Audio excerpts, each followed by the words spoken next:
Vandeham Sri Guru Sri Juta.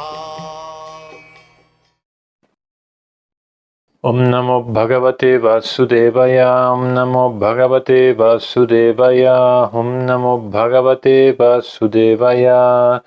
Narayanan Namaskritya Narachaiva Narottama Devim Sarasvatim Vyasata Toyayet Udirayet.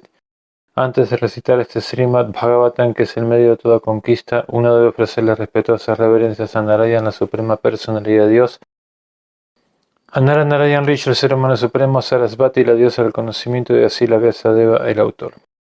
Bienvenidos al estudio del canto número 3 del Srimad Bhagavatam, estudio Bhakti Vaibhava del Instituto Latinoamericano de Artes y Estudios Védicos. Estamos ahora en el capítulo número 10, las divisiones de la creación. El capítulo tiene 30 textos y hay 4 divisiones de acuerdo a lo que presenta el Subodhini. De los textos 1 al 3 se habla de las preguntas de Vidura, lo que Vidura pregunta acerca de la creación.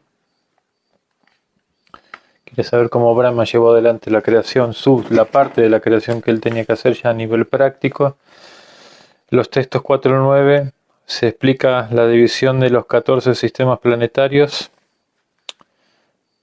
durante 100 años celestiales. Dice que estuvo meditando el señor Brahma y después dividió los sistemas planetarios en 14 sistemas. Yo tengo una palabra memotécnica para recordarnos de los 14 sistemas planetarios. Es Paramata Subía, esos son los de abajo. Pa de Patala, Ra de Rasatala, Ma de Mahatala, Ta de Talatala, Su de Sutala, Vi de Vitala y A de Atala. Ahí tenemos entonces Paramata Subía, ahí tenemos 7. Después están Bu, Buba y Sua, los planetas terrestres, los cercanos a los terrestres y los planetas celestiales. Y después tenemos Mahatasa, esa es la otra palabra mnemotecnica, que es Maharloka, Tapaloka, Maharloka, Janaloka, Tapoloka y Satyaloka. Satyaloka. Entonces estos son los nombres de las 14 categorías de la división del universo material. Y después de explicar esta división de los 14 sistemas planetarios, esto va del texto 4 al 9, ya dijimos la segunda sección, vamos a pasar a la tercera. En esta tercera y en la cuarta nos vamos a detener un poco más. Se habla de las características del tiempo. Esta sección va del texto 11 al 13, aunque es pequeña en cantidad de textos, hay muchísima información. Yo tengo acá unas líneas orientativas que también vamos a tenerlas en la pizarra virtual. Hay 8 características del elemento tiempo que se mencionan acá. El tiempo genera la interacción de las modalidades materiales, entonces podemos ver eso que en distintas horas del día también las modalidades de naturaleza material actúan de manera diferente, por eso ahí está lo que se llama el Brahma Muhurta, el horario de 1 hora 38 minutos antes del amanecer, que es el horario donde las prácticas espirituales por la Sattva Guna se favorecen mucho más. Y en el atardecer también hay una hora que cuando es la hora del Gaurarti aproximadamente, que hay Sattva Guna. Durante el día hay Raja Guna y hay momentos de Tama Guna, y en la noche predomina el Tama Guna. Entonces las modalidades interactúan a través del elemento tiempo. Se describe también como segunda cualidad el tiempo lineal, sin atributos, ¿no? Y tercera cualidad es ilimitado, o sea, no hay comienzo, no hay fin. Esto está muy vinculado con una de las características que yo voy a mencionar acá, porque otra de las características número 4 es que se experimenta como pasado, presente y futuro. ¿No? Entonces, esa es la percepción que nos da la creación material, porque un objeto aparece, se manifiesta en la forma de un cuerpo, decimos que se ha creado, cuando en realidad se ha manifestado, se ha tomado los elementos de la naturaleza, se mantienen por un tiempo y se disuelven. Ese concepto de que algo se manifiesta, se mantiene y se disuelve nos da la percepción relativa de pasado, presente y futuro. Como yo he explicado en algunas oportunidades, acá tenemos un sostén, un paradigma que nosotros como occidentales hemos desarrollado, un sostén virtual, sutil, que nos sostiene, valga la redundancia. En la educación occidental se habla del tiempo como Descartes lo concebía, el tiempo cartesiano, tiempo cero y espacio cero. Y por eso muchas veces cuando se objeta la existencia de Dios, la pregunta que se hace es, si Dios creó todo, ¿quién lo creó a Dios? Pero acá hay un problema, como se dice, ontológico, ¿no? Un problema conceptual. Primero que nada es que no es que Dios crea todo. Estrictamente hablando, no hay creado en el concepto de creado que se tiene acá en el mundo occidental, que es algo que no existía y existe. No hay tal cosa como algo que no existía. Los elementos materiales existen eternamente, la energía espiritual existe eternamente, la entidad viviente existe eternamente y el Ser Supremo existe eternamente. Entonces el problema ontológico es entender que el uno viene del otro a pesar de que no hay tiempo cero para una cosa o para la otra. Y el ejemplo que se hace el Sol y el rayo del Sol. Los dos existen simultáneamente, no se puede separar en el elemento tiempo la existencia del Sol del rayo del Sol, pero ontológicamente hablando el uno viene del otro, o sea, el rayo del Sol viene del Sol mismo. Entonces, Dios no crea, ese es el primer error. Dios manifiesta o inmanifiesta, eso es lo primero que tenemos que entender, porque si aceptamos el concepto de creación como lo acepta el occidental, entonces la pregunta que él va a hacer es ¿quién lo crea a Dios? Entonces inclusive nos iríamos por ese lado, hablando en lógica. Entonces tendríamos que decir es que el elemento tiempo no subordina a Dios, sino que más bien Dios subordina al elemento tiempo. Por eso acá se dice que es un representante del Señor, en su forma impersonal. Se representa, el tiempo representa a Dios. No es que Dios está subordinado al tiempo.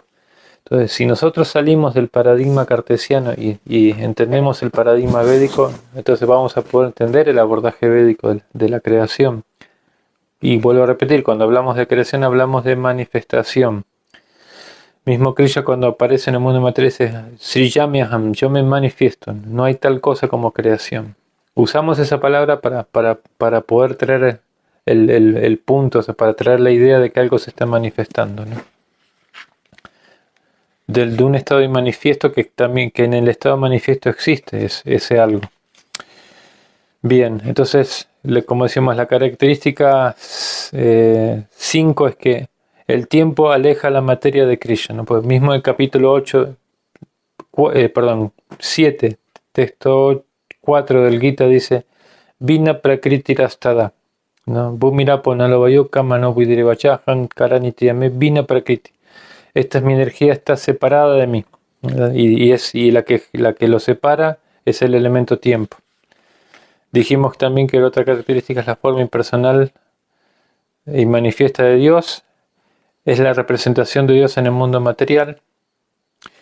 Cuando Arjuna vio la forma universal, dijo, ¿quién eres? Y yo soy el tiempo que todo lo devora. Eso es lo que usó este inventor de la bomba atómica, ¿no? Como su concepto de que él se creía un representante de Krishna.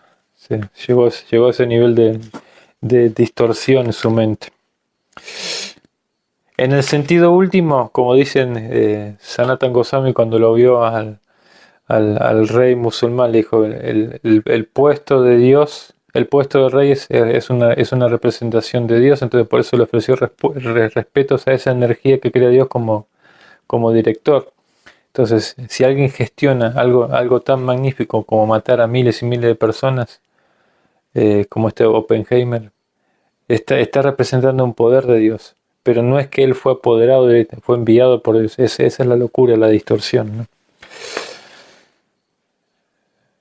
El punto 8 es que causa la división de los sistemas planetarios. El texto 11, Prabhupada, yo lo noté, tengo mis anotaciones de Spotify como la mejor explicación del tiempo que yo he encontrado en los libros de Prabhupada está en el texto 11 de este capítulo. Y maravillosa, como Prabhupada también compara la literatura hebraica con la literatura védica, explicando que tanto los Vedas como la Biblia, la Torá, aceptan al tiempo como representante de Dios. Prabhupada también habla del tiempo astronómico, o sea que eso es lo que se va a hablar más en el próximo capítulo, cómo se mide el tiempo en relación con el movimiento del Sol. El tiempo como elemento en la matemática para medir la velocidad, ¿no? Para obtener el dato de la velocidad. O sea, el tiempo tiene muchas aplicaciones, pero lo más importante que dice Prabhupada en ese texto 11 es entender al tiempo como un representante del Señor. El elemento que todo nos quita, haram, ¿no? Mitu haram, dice, yo soy la muerte que todo lo roba, todo lo devora, dice Krishna en el Bhagavad Gita. Bien, entonces, esto es la tercera sección y vamos a ir a la última sección.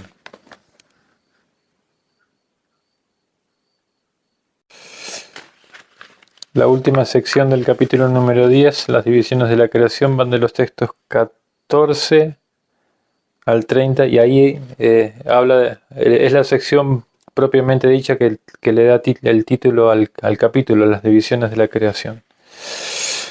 Lo primero que se explica son los tres tipos de destrucción. Son la destrucción que viene de las modalidades materiales, del fuego de Mahasankarshan y la destrucción cósmica total. En el texto 10, también un texto que yo lo tengo muy ubicado, es de la sección anterior, pero lo tengo ubicado muy bien porque ahí Prabhupada explica que Vidura quería saber sobre la aniquilación en tres factores: la aniquilación del cuerpo, a ver si me acuerdo, la aniquilación parcial y la aniquilación total, ¿no? Después, cuando vayamos al capítulo 11, vamos a descubrir muchísimas cosas. Yo estaba intercambiando con Prabhu Kolananda que a mí desde mi mente occidental, que yo antes me la pasaba estudiando astronomía y estas cosas, me resulta todavía. Quiero que con mi raciocinio, tratar de entender con mi raciocinio cómo está concebido el elemento tiempo, porque por ejemplo se dice que cuando el señor Brahma meditó por 1000 años, no había universo, no estaban los sistemas planetarios. Pero después yo encontré un texto que me dio la respuesta, pero ya llegaremos en el capítulo 11. Pero tenía mis dudas hasta llegar al capítulo 11, que ahora lo estoy estudiando más escrudinosamente. Bueno, pero yendo al punto de las divisiones de la creación, que es lo más importante, es interesante porque al principio el Bhagavatam dice que son Nava Vida, 9 categorías, y al final de la explicación dice Dasa Vida. Entonces al principio dice que son 9 categorías y después son 10. Es un detalle que no cambia el Siddhanta, pero bueno, nomás para saber eso. Por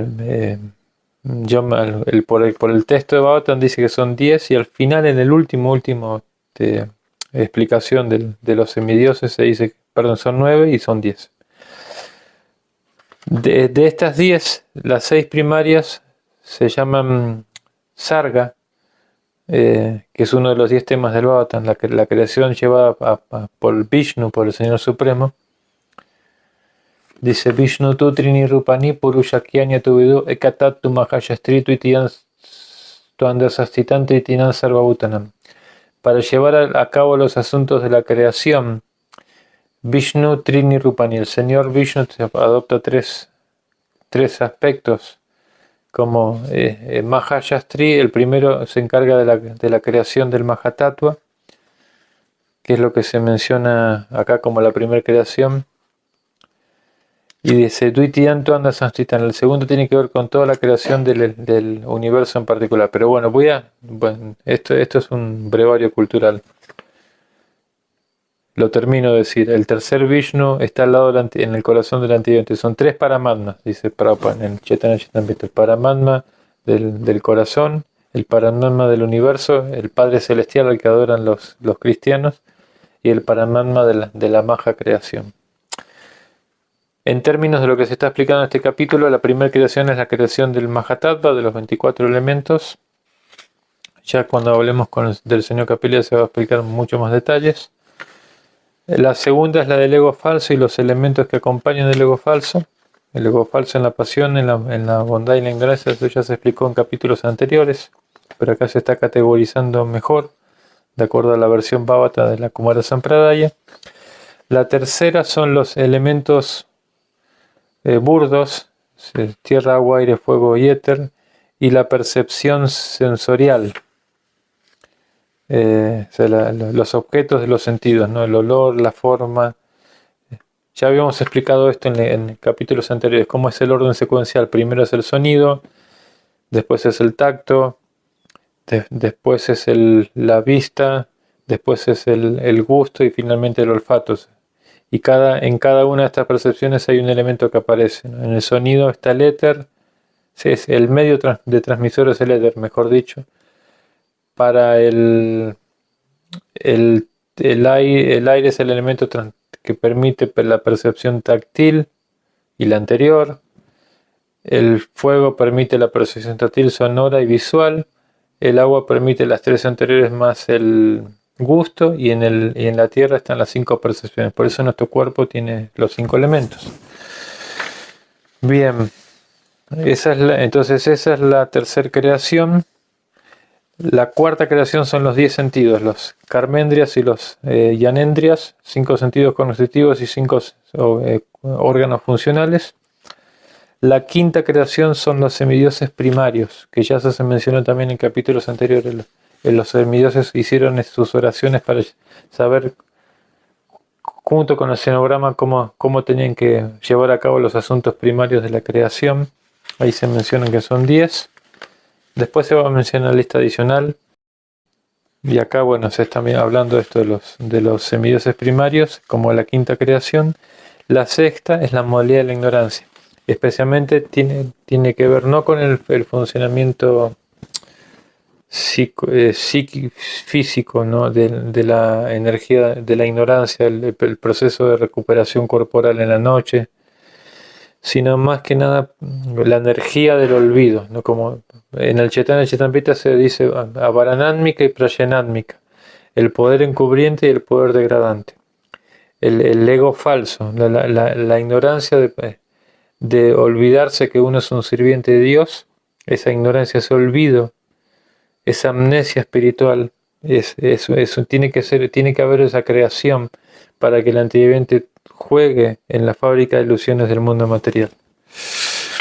Estas son las 6 creaciones llevadas adelante por el señor Vishnu, y están las 4 creaciones secundarias, que son, voy acá, la séptima creación, ahí vamos a tener en la pizarra, son 6 tipos de plantas, y como se menciona en el Bhattan, son árboles que tienen frutos pero no dan flores, plantas, sobre todo las hojas que viven hasta que maduran. Por eso Prabhupada a veces decía que hay muchas de las cosas que el vegetariano no tiene, que van a morir naturalmente, de todas las hojas, por ejemplo, ¿no? Las lechugas, esas cosas. Después las plantas y enredaderas con apoyo y sin apoyo, las que pueden como crecer solitas y las que necesitan un apoyo. Ahí son 2 categorías más. Y nos quedan las 5 y las 6. Las plantas tubulares como el bambú y las plantas que dan frutos, o sea, los árboles que tienen frutos y flores. Estas son las 6 tipos de plantas, que es la séptima creación. Ahora vamos al cuadro de la octava creación, que son las creación de 28 tipos de animales, cuya percepción se basa principalmente en el olfato. Dice que no tienen conciencia, no tienen recuerdo en el corazón. Y a mí me gustaría hablar de esto con algún devoto mayor que conozca mucho, porque bueno, por ejemplo se menciona entre ellos la vaca, pero la vaca reconoce a las personas, reconoce el afecto. No, yo no termino de entenderlo, pero voy a mencionar lo que dice el Bhagavatam, ¿no? Entonces, y divide los 28 tipos de animales en 6 que tienen una sola pezuña, ¿no? Como por ejemplo el caballo. 9 categorías de animales que tienen 2 pezuñas, entonces 9, 6, 15.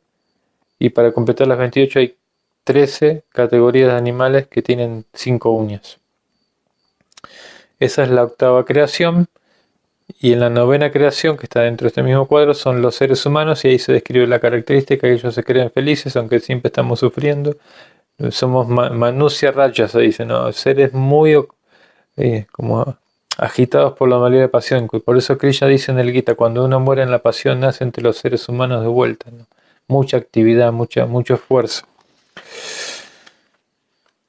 Bien, ahora vamos al cuadro de las décima creación, que son los 8 tipos de devas. O sea, a ver, se dice de semidioses en el sentido que tienen cualidades paranormales en relación con los seres humanos, en ese sentido, ¿no? Y se menciona al semidios típico, ¿no? O sea, que tiene más cualidades que el ser humano. Los pitas, los antepasados, los asuras, o sea, personas que... Interesante esto porque en las dinastías de los asuras pueden haber devotos puros, ¿no? Entonces, pero por naturaleza son demoníacos, ¿no? Recuerdo maestros espirituales que le decían a algunos de sus discípulos, tú tienes naturaleza asúrica, pero eres un gran devoto. Es muy interesante. Tenemos el ejemplo de la familia de Prahlad Maharaj, Bali Maharaj, ¿no? También aparecen en esos asura ganas, en esos linajes, ¿no? Pero no son asuras, son devotos puros.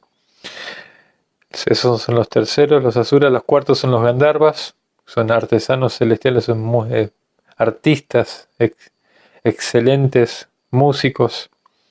Y apsaras, que son las damas celestiales, que son excelentes bailarinas, dominan las artes de una manera maravillosa. Después están los yakshas y los rakshasas, ¿no? Que tienen poderes psíquicos muy fuertes. Los rakshasas son como de caníbales que comen energía humana. Están en las categorías 6 están los siddhas, los charanas y los vidadaras, ¿no? Por ejemplo, Prabhupada en el significado de este texto habla de los siddhas, ¿no? Y también se dice en el sexto canto que después de practicar el proceso de servicio ascensional por un determinado tiempo, que era breve, lo que se mencionaba en relación con Chitraketu Maharaj, en 7 días, si mal no me recuerdo, él obtuvo la perfección de poder ver a los vidadaras y los siddhas del cielo. Después en la séptima categoría están los bhutas, los pretas y las pisachas, toda la energía fantasmal, ¿no? Interesantes estos también. Muchas veces en los sueños se aparecen por ahí estas energías vivientes. Y están los kinnaras, que son como simiescos, pero tienen mucha más habilidad psíquica que los seres humanos, tienen más fuerza. Pero son superiores a los humanos, son sobrehumanos, dice, suprahumanos. Estas son las divisiones de la creación. A ver si tenemos algo más que tengo yo por acá anotado. No tengo más cosas anotadas.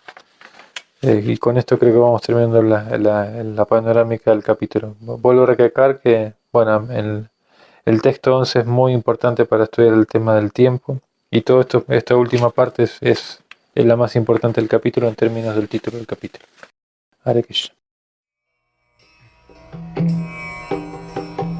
Vandeham Shri Guru Shri Juta Padakamalam